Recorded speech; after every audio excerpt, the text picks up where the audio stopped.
Good evening. Good evening.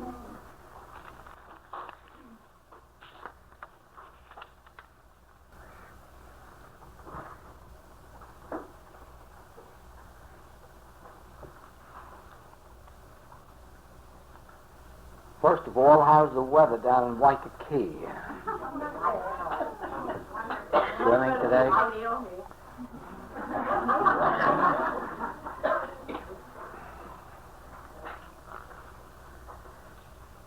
Be sure before you get away, those of you who can, to see that Hawaii Calls and Hawaiian Village. Don't go without seeing those.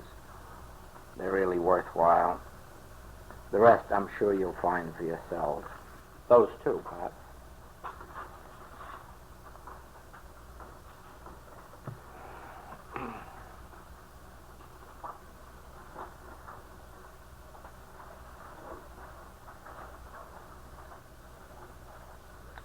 Most of you have heard in our classes that my experience in the healing came through a spiritual experience without any knowledge of what it was that healed, and that it was only in after years of study and experiment and practice and more revelation that the answer came. How spiritual healing is accomplished.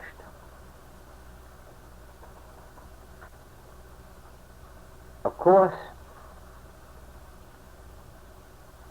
it was so different, this way that revealed itself to me was so different than what was being taught, that I found it very difficult to teach it, found very few who could understand what I was trying to say. And I might as well admit that I still have that same difficulty, because the actual truth as it is, insofar as spiritual healing is concerned, is so strange, so revolutionary, so different than human thought can grasp, that it makes it a difficult matter. And here and there, of course, some of our students do catch it, but it isn't easy, not because it itself is difficult, probably because I have had difficulty in imparting it. It's stated clearly enough in the writings, but even that hasn't seemed to do what I've expected of it. And so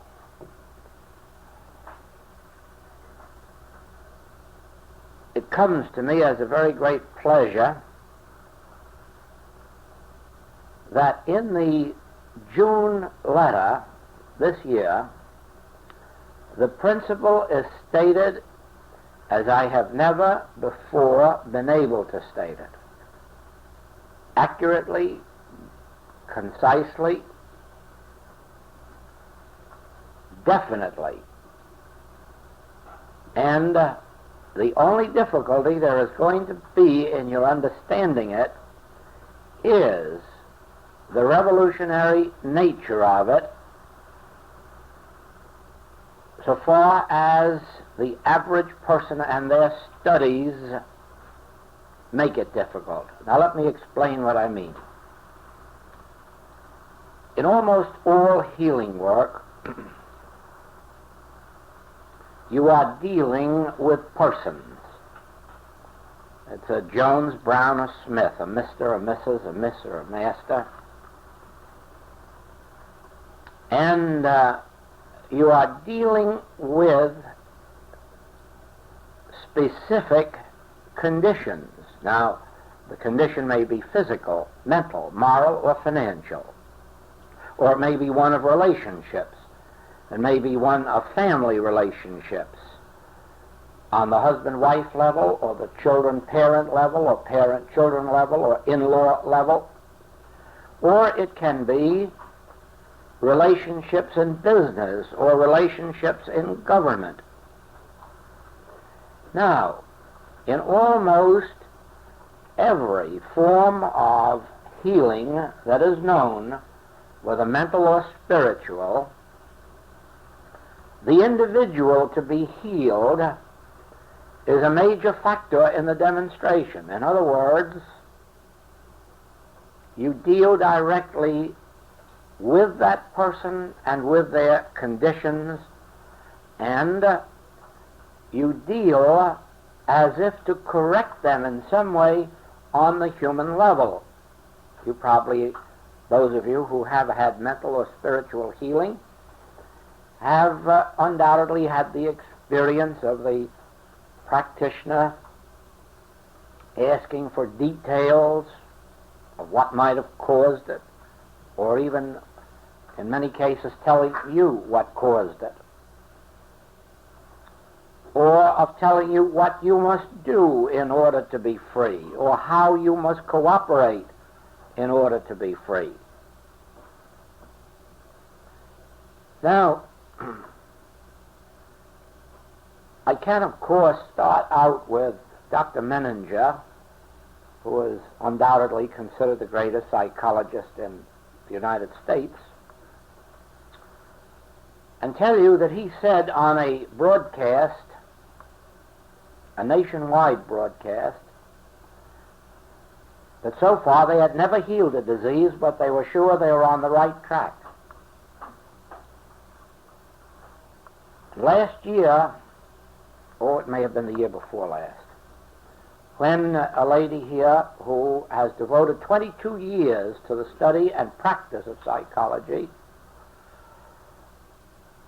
found a great deal of fault with me because I do not agree that the spiritual and the mental are the same,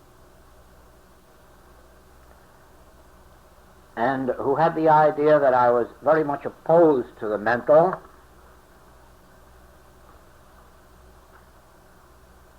had 2 evenings with me, 2 6-hour evenings, to discuss some of these points. And at one time she asked the blank question, why do you have such a hatred for the mental approach to life? And I said, you misunderstand entirely. I have no hatred. I have no feeling other than this. It's been in existence quite a while, and it has, up to now, not one single success to bring to its credit. How can you say that? This is a profession or work 105 years old. And I myself have devoted 22 years to its practice. Well, I said, then I'm going to let you bear witness. And so we traced her career in hospitals, in schools, in the law courts, in the prisons, and in the mental institutes. And when we got through, she acknowledged she had never seen or heard of an actual healing in those 22 years. Not one. Not one could she bring up in defense of that which she was trying to defend. No, she said, you're right. We have operated in the mental institutes, but we are not healing people through psychology. We are operating in the law courts, but we are not healing men and women of vice. We are working in the divorce courts, but we are not preventing divorce. We are working in the schools, but we have not yet found the solution to the so-called immorality in universities and high schools, nor the solution to juvenile delinquency. Now, these are 2 pretty good authorities, one who's devoted 22 years and the other one who has the biggest reputation in the entire field. And there's an answer to that. Someday they're going to be very successful, just as psychiatry is when it adopts solely the Jung school of psychiatry as its basis. There's a reason for these things, just as there is a reason that the New Thought movement in the United States has shrunk about 90% in 30 years. So that in some of our major cities there isn't even a New Thought activity. And the same is true of Europe. There's a reason.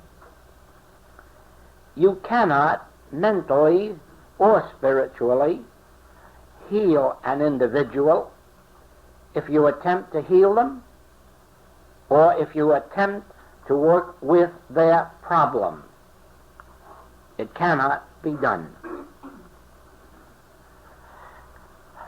Spiritual healing must be based on the recognition of this. The individual who is sick or sinful or unsuccessful or unhappy or poor is in no wise responsible.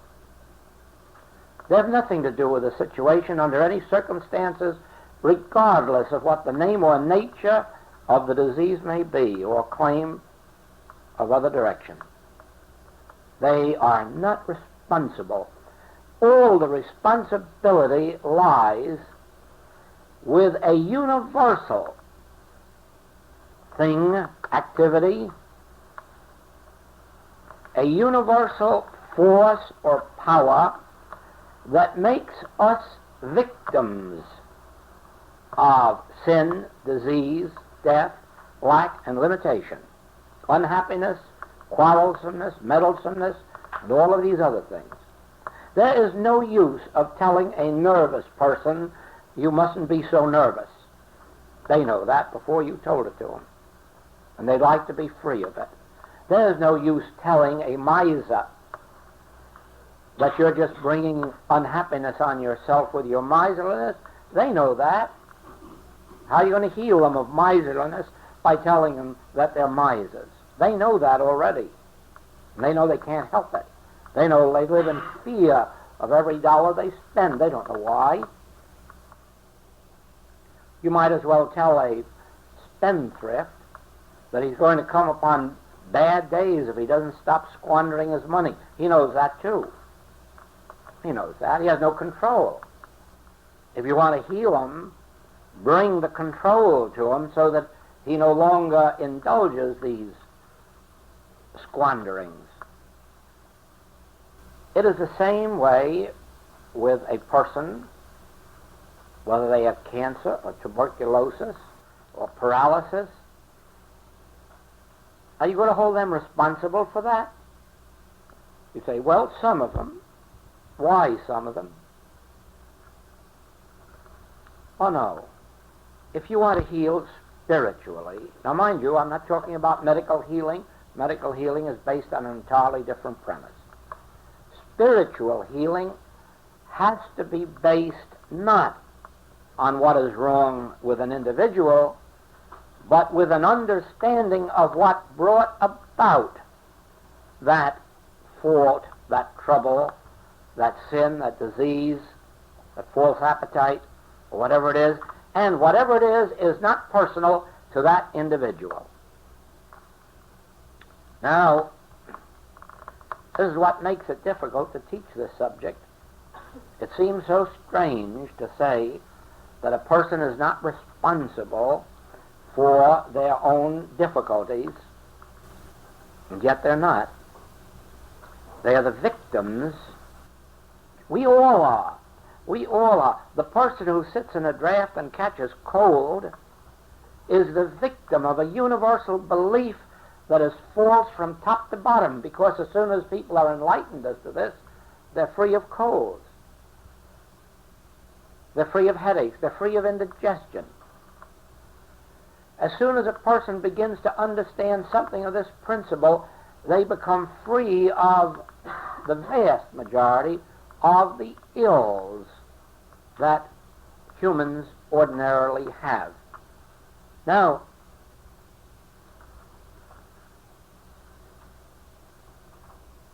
in the very earliest days of my practice, I would say probably 2 years after I was engaged in the active practice, this revelation came to me.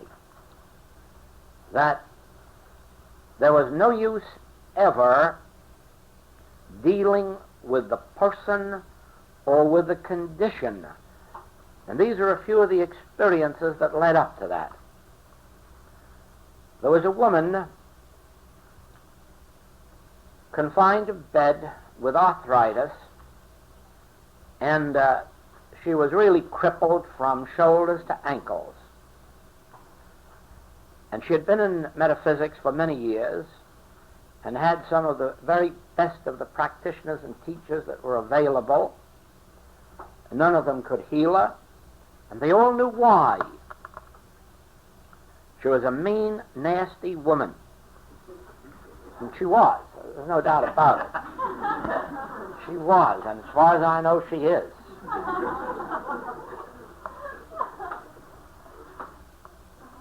And that degree of nastiness and ugliness and temper and viciousness, really, according to these people, must be responsible for this horrible condition.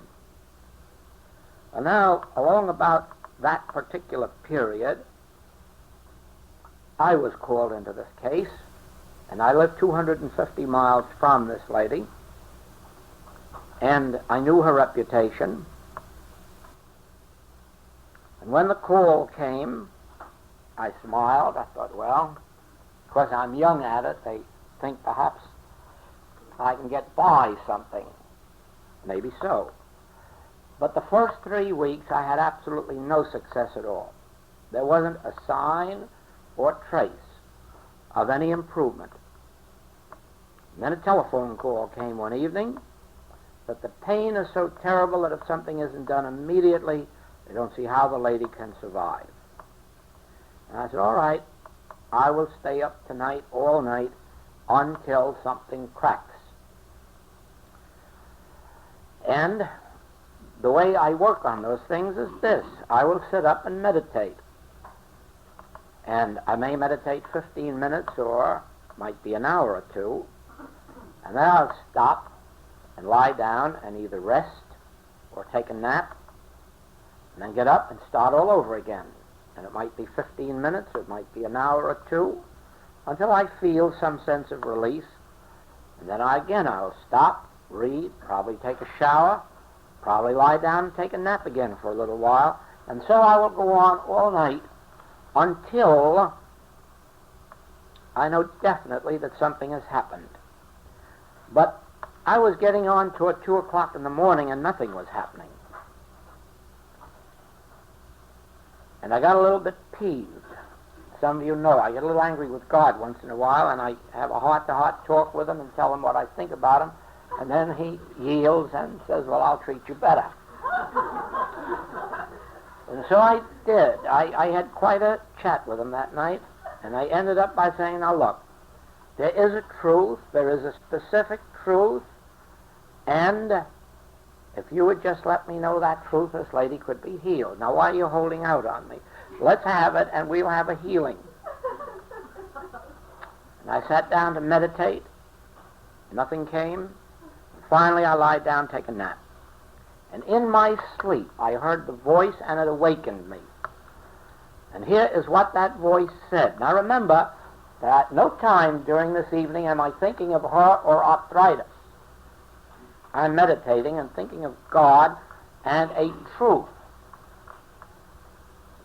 The answer came, that which I am seeking, I am. And I shook my head, no, I'm seeking a truth. Just a truth that'll heal. Again, that which I am seeking, I am. And a third time. Well, how can that be? I am the truth? That's impossible. Then it came back from the Bible. That's what Jesus said. I am the truth.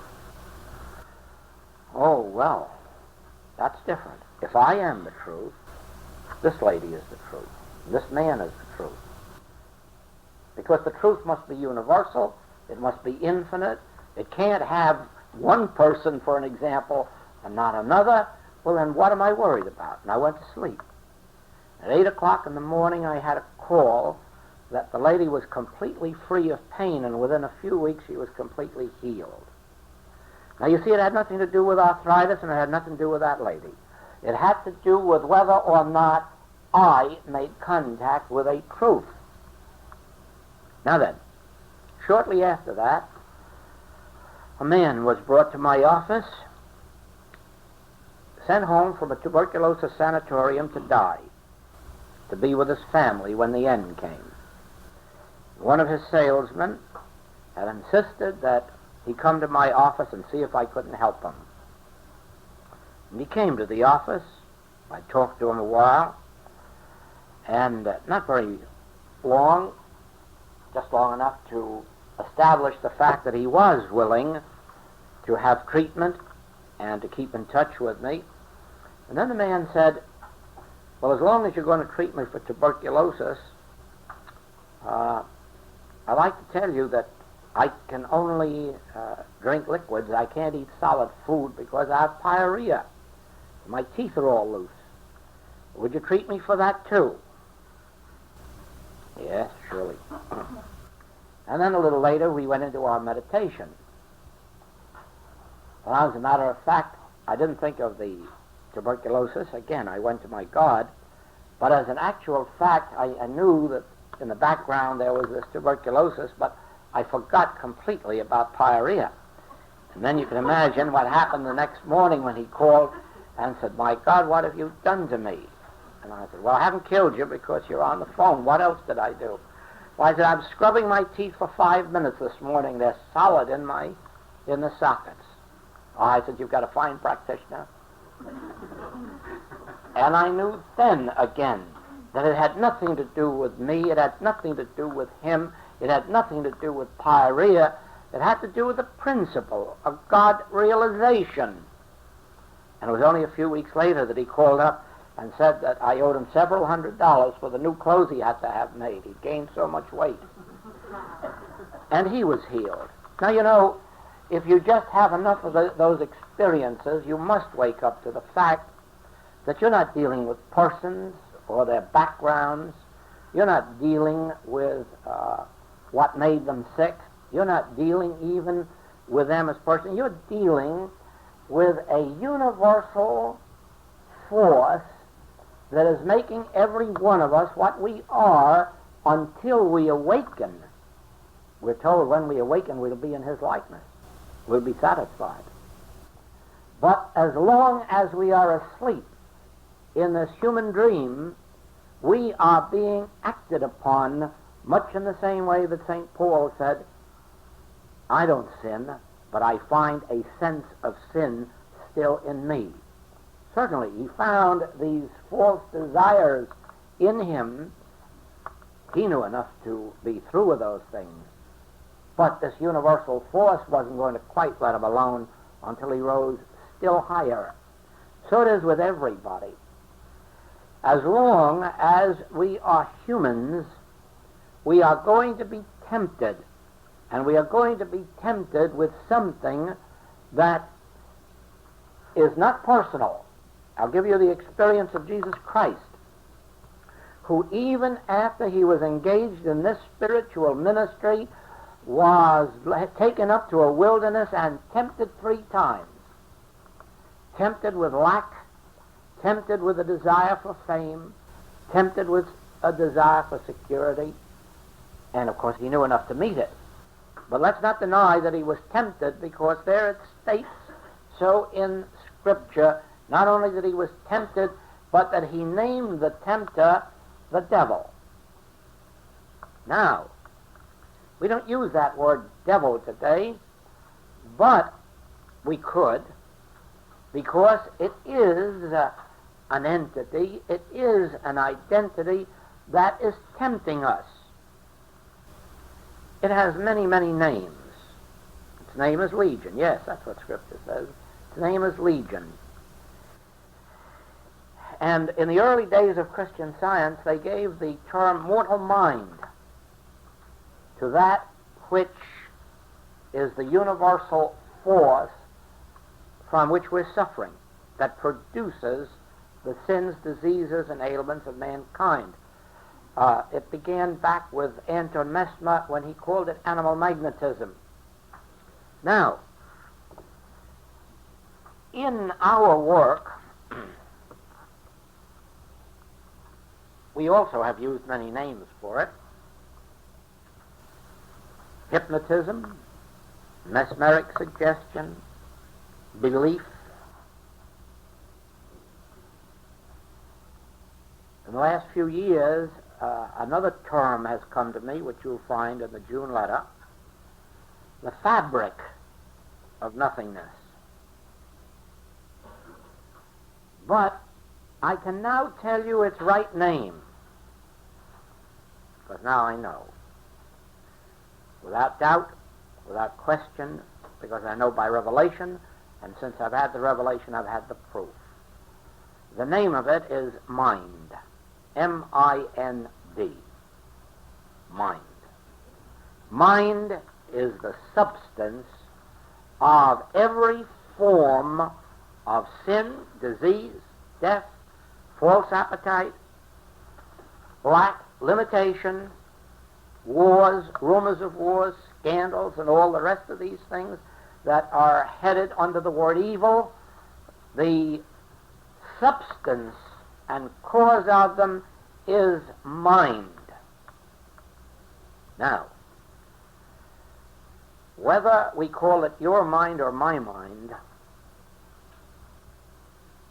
it is only your mind or my mind in the sense that it is a universal mind which acts through you and acts through me and acts through all of us. When you get to be about 45, your oculist will tell you you must have eyeglasses because of the hardening of the... and a lot of us fall for it.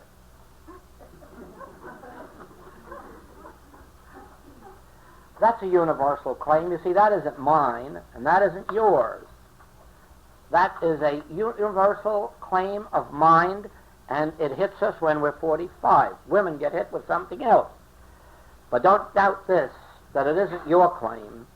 It's a universal one also, and it couldn't function except for mind. Now I'm going to tell you the benefit of this revelation. When you are called upon for yourself, your family, or others, instead of pouncing on them and trying to make them better than they are, instead of condemning yourself or others, sit very quietly and realize that this is just another form of mind presenting itself to you. But the healing agency lies in your realization that mind is not a power, mind is not a reality, mind is nothing but a false sense of creation. The real intelligence of our being is soul or spirit. That's where intelligence is embodied. And mind is an instrument through which soul, spirit, divine intelligence can function. But since that experience that is called the fall of man, mind has been used as a creative faculty, a reasoning faculty, and for that reason it has come to function as a creative power. And that's what's troubling us today. The mind has been accepted by us as a creative power, and it creates these things of which we're suffering, and we accept them. Now, if you want to watch how miraculously this works, whenever you are tempted with any form of error, evil, sin, disease, death, lack, limitation, temper, whatever it may be, don't fight it. Resist not evil. Agree with thine adversary. Just sit down quietly and realize this. As the Master revealed it, God is the great and only creative principle of life. God is the source of all being. God alone. Thou shalt have no other gods, no other power no other creator but one. God alone is. And this thing that's bothering me can't be of God, so it must be of mind or nothingness. It is mind presenting a picture to me like mind presented a picture to Jesus of light. Mind presented a picture to Jesus of glory. Mind presented to Jesus a picture of safety and security, and as if they were to be found in the external realm, and they're not. There's no such thing as glory to be gotten in this world. There's no such thing as fame or fortune to be gotten in this world, and many of those who have gotten it in this world have lived to regret it or else to find its worthlessness. When you realize that it is mind, a universal mind, that says to you that at this age you must be this, and at this age you must be that, and at this age you must be this, when in reality you are God's own image and likeness, the very own expression of its infinite being, then you will know enough to turn on this and not treat it as an enemy. No, mind isn't an enemy, and you'll never get anywhere fighting mind. But if you understand mind to be a false sense of a creative principle, something we've accepted as creative, and then realize it isn't really. There's only one creative principle, and that's God. There's only one sustaining and maintaining influence, and that is God. Someday, when you begin to understand the nature of spiritual law, you will know that God alone is spirit, and that all law must be spiritual. And then you learn something that will help you heal disease as you have never known before. You will know there is no such thing as a law of disease. There never was and there never will be. There can't be a law of disease, because if there were, the law would sustain it forever. Anything that's upheld by law is eternally held up. The only thing that you can bring to an end is something that hasn't a law to sustain it. And always remember, disease has no law. None whatsoever. A lot of theories about it, and most of the theories about disease that were held 20 years ago have been dropped into the ash can.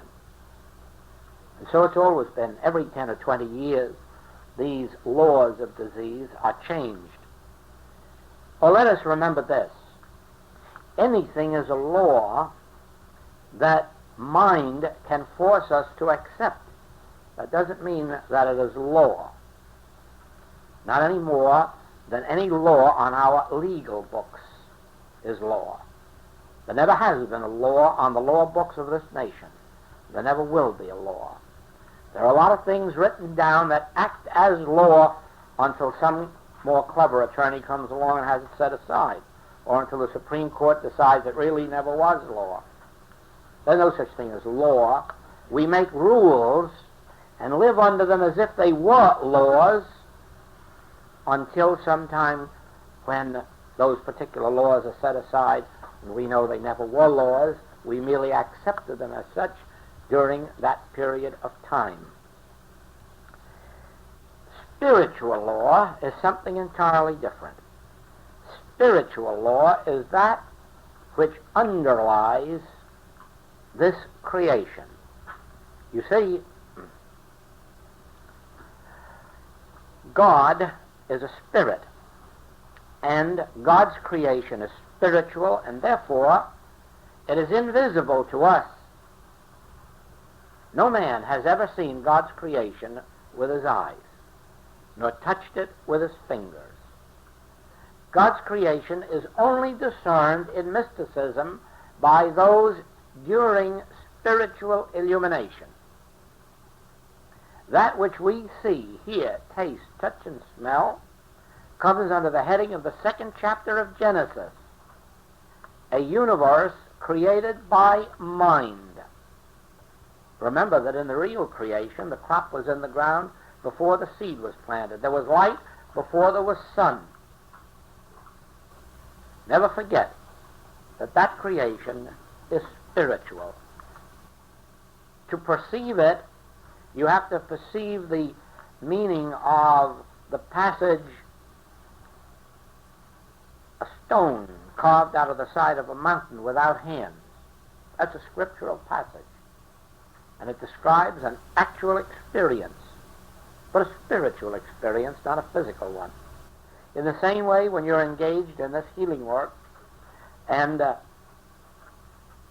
cases multiply and multiply and multiply until you have to stay in the Spirit in order to meet your work, you then find that you have flashes of the real or spiritual creation, and you do see the man made in God's image and likeness. It isn't a continuous experience. It is an occasional experience when you're on the highest level of consciousness. But there is a real creation, and it is harmonious, and nothing has ever interfered with the harmony of the development and unfoldment of spiritual man. The second chapter of Genesis gives us the physical creation, which is a creation of mind. And that is why mind plays such a powerful part in this world. Your hand can't move without mind to move it. Your body can't function without mind to function it. The body can't fall in love with anybody. The body is dead. There has to be a mind behind the body.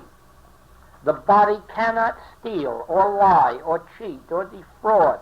There has to be a mind behind it. As a matter of fact, you can't even obey the Ten Commandments without a mind to direct and govern your body. So that on the human level, mind governs your body and mind governs all creation. But remember this, it governs it both good and evil. It gives you health one day and sickness another day. It gives you wealth one day and lack the next day, and so forth and so on, because the mind, being of this earthy, is made up of the two qualities, good and evil. And therefore, it manifests and expresses itself as good and as evil. Until you rise above mind, you cannot rise above the pairs of opposites. You cannot rise above good and evil.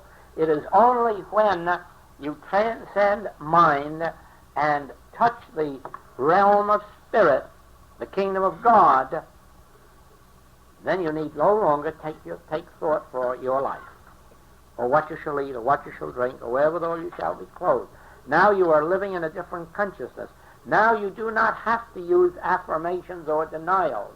Now you do not have to use physical remedies or mental remedies.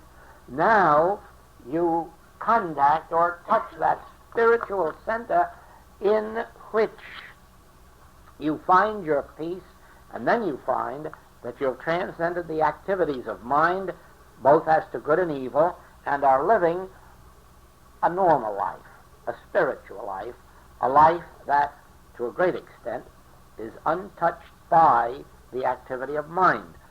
Now, do not forget this,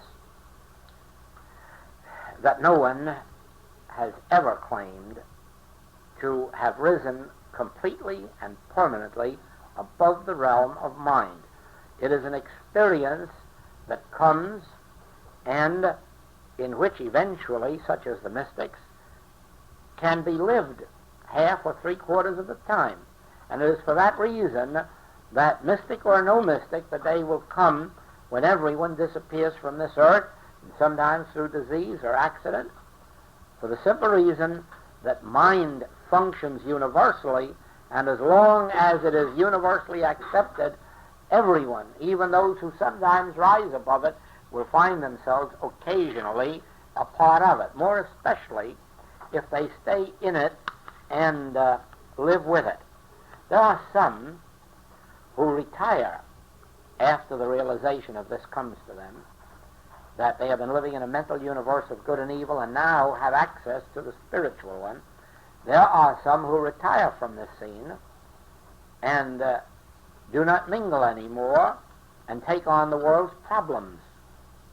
And there are those who have made wonderful demonstrations. Certainly we know of one man who only in this last couple of years passed on with a definite record behind him of having lived 700 years on this earth, but with a definite continued record. And there are many others of 200 and 300. But not one of those remains in the hurly-burly of daily living, even in spiritual teaching or healing. They retire from the world and, in the case of one that I know of, permits a few students to visit him once a year. And the rest of the year he lives alone in his Shangri-La. Well, I would too if the impulse came to me to do so. But it doesn't. It comes to me to keep on with this work, and as long as it does, I'll do it. If I don't live 700 years, I'm sure wherever I do go, it'll be a nice place too. Probably meet all of you there in time. Because we get along together all right. Now, that brings up another facet of the same thing. I find as I go on in this work that there are students who come and are part of my life and my experience, and for one reason or another drop out. I find if I just stay in this long enough, though, they keep gradually coming back. And some have been coming back in these latter years, right from my very, very earliest days in the work. And some even who've dropped out since the Infinite Way days have started to trickle back. So I'm sure that all those who are of my own household are going to be with me unto eternity. And there's no way of them running away from me if we really belong to each other in consciousness. And I have seen that that is exactly the relationship with all who have friends, relatives, who pass from this sight. You are not going to meet all of them in the latter days, but you are going to meet every one of them who is truly a part of your consciousness and whom you never want released from you, and where the feeling is mutual. We live as a state of consciousness, and we never lose out of our consciousness those who are of our household, and the others we don't want. Just like as we are here, we all have friends and relatives, some even of many years standing, who we never see, never meet, and have no desire to, because they are not of our state of consciousness, not of our household. And so I know from the experiences that I'm having that that is our permanent dispensation.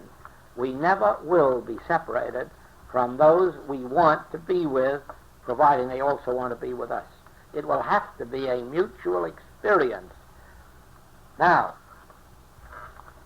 let me go back to this. This is the June 1957 letter. And I will say to you that you will gain from it a clearer understanding of the subject than I have been able to give you tonight. This really says it, and says it clearly, distinctly, concisely, and beautifully. I like it myself.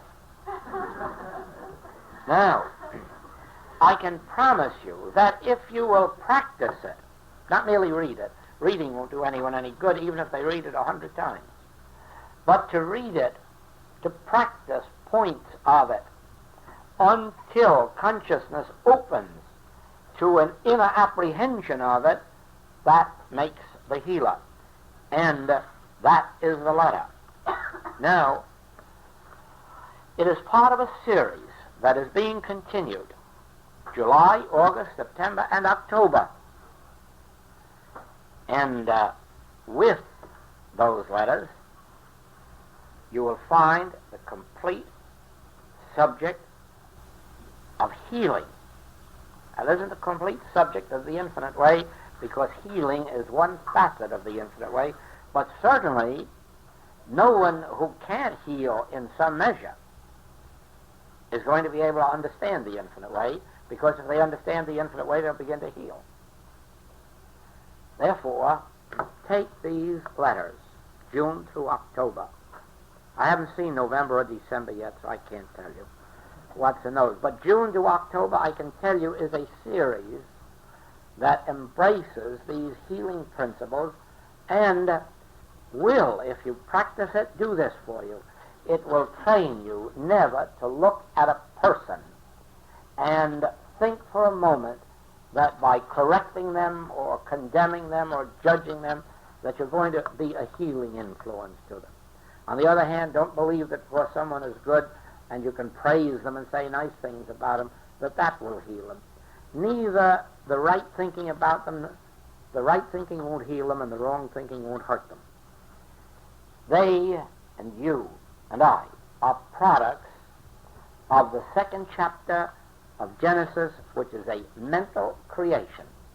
And remember this, that mind never was the real creator, God or spirit.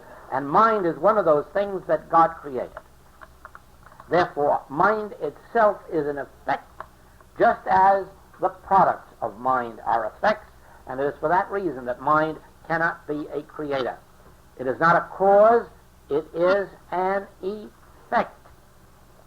Now, God, soul, spirit, alone is cause. Mind and body are effects. The good and the bad of human existence are the effects of that universal belief that mind is a creator. And mind is not a creator. Here is a question on this subject.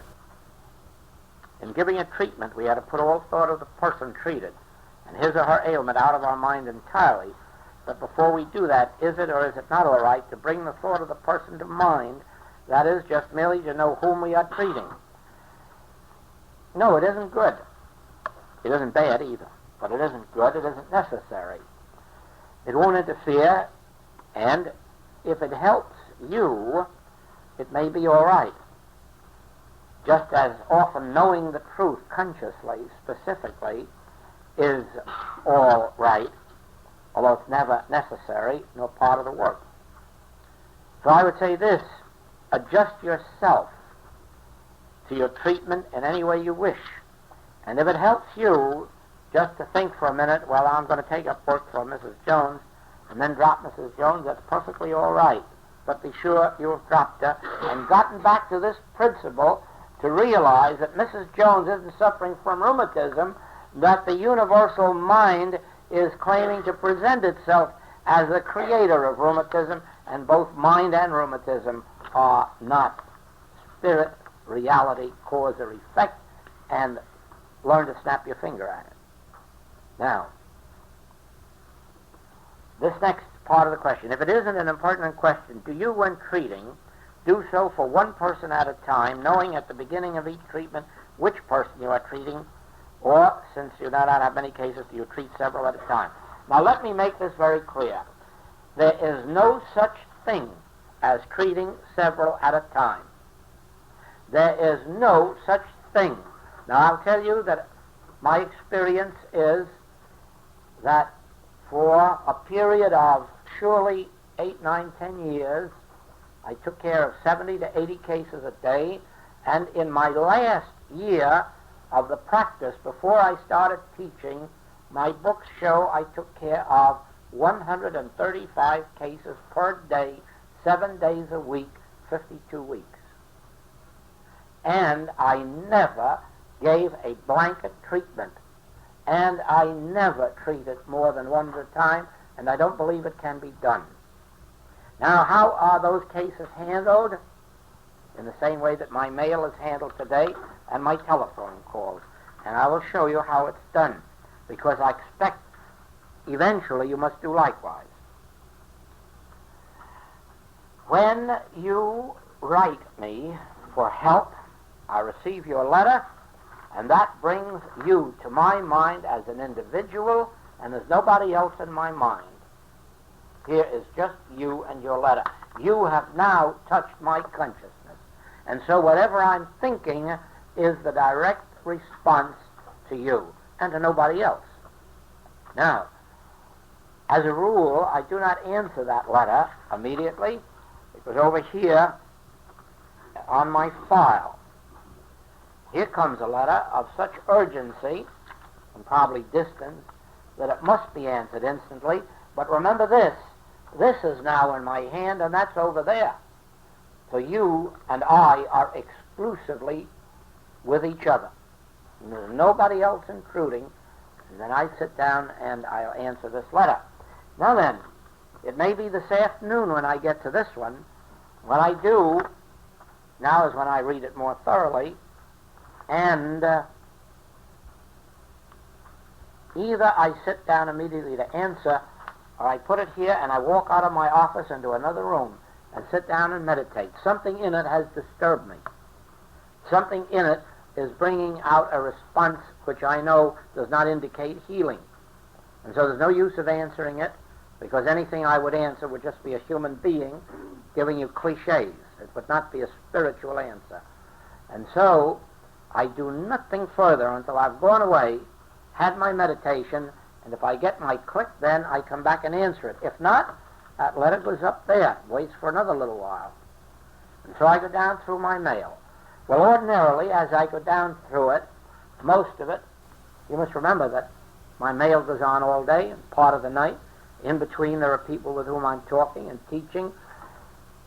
It isn't easy for me to come down from that level. So I can take my mail and with just brief meditation or inner touch, I can go and give my answer, and the healing work is accomplished.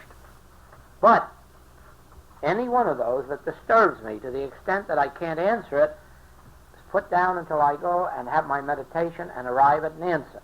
I may have to, with one letter,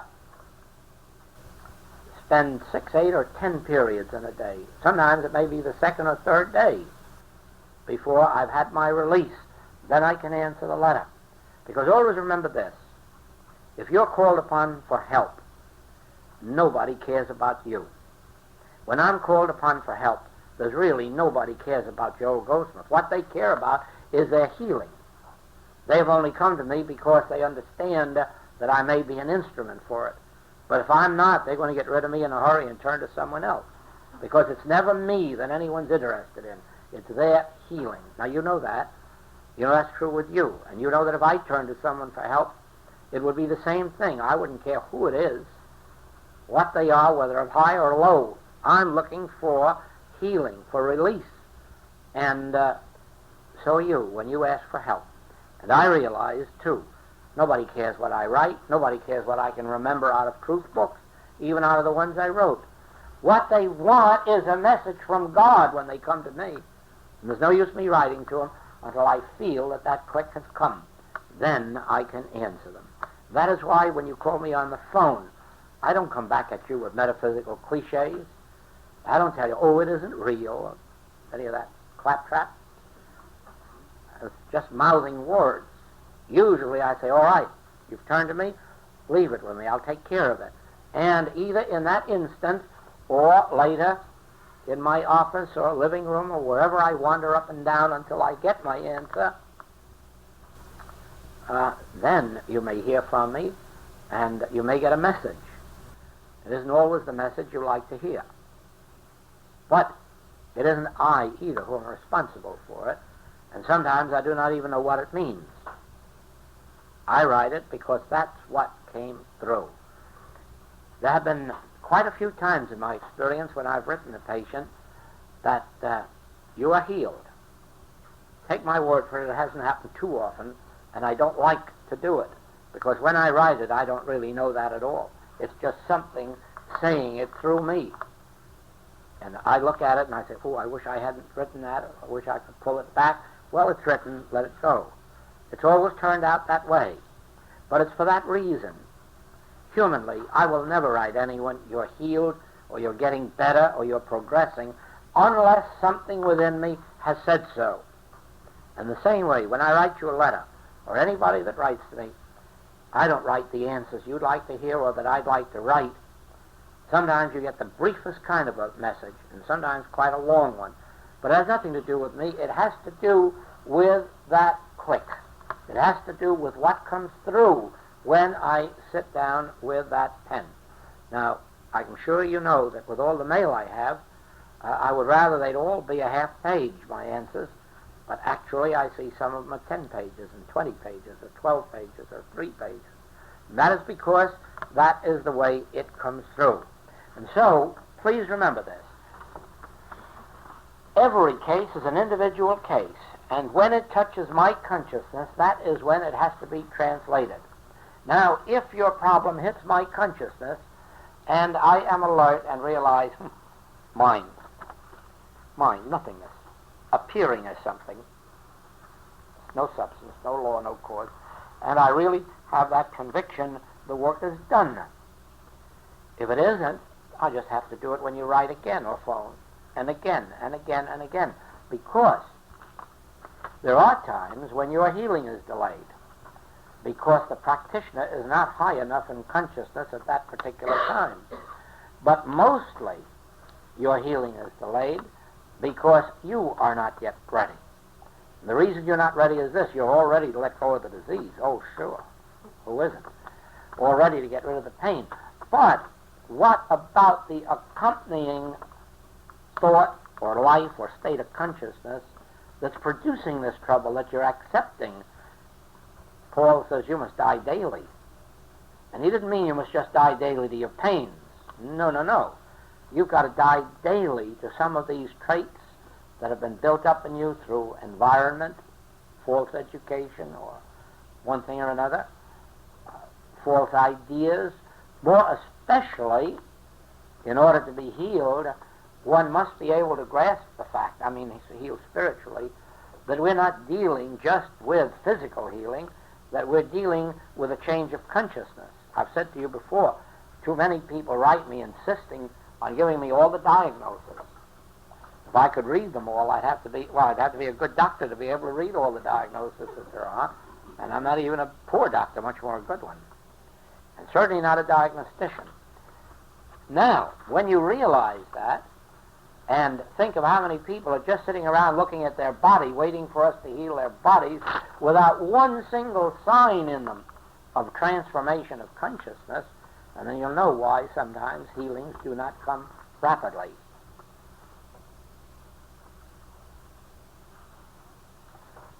Yes, it is done one at a time, and time itself is no element, because just as you could say to a bookkeeper, how much is 12 times 12? And they could instantly tell you 144 without writing it, without figuring, without anything. So, if a person has been in this work any length of time, the minute you present the problem, their consciousness immediately goes to work to nullify it without processes. And so, time is not an element, except in those cases where the answer does not come quickly. Is insanity or its milder form, neurosis, anywhere connected with the search for God? Is it possible that the physical senses, incessantly contradicting what is trying to come forth from the soul, may be causing such a condition? I doubt it very much. No, you do find, now I'm sure a lot of you have heard this statement. It isn't nice, but it's heard very often, that you don't have to be insane to be a metaphysician, but it helps. And the reason that statement came into being is this: that just as there are people coming to metaphysical and spiritual help for corns and bunions and indigestion and cancer and consumption, remember there are many coming for nervous disorders and mild forms of mental instability, and until they are healed, it is very natural that somebody is going to comment, oh, well, that's what it does to you. That is what it does to you. You've come with that, and so it is. There are people who come to metaphysics and do not quickly learn the nature of it and believe that they can study metaphysics for a healing while still living dishonestly without integrity, and so forth and so on. And you're apt to hear that too. Well, you see, it takes all kinds to make a metaphysician. They're crooked. Of course they're not crooked.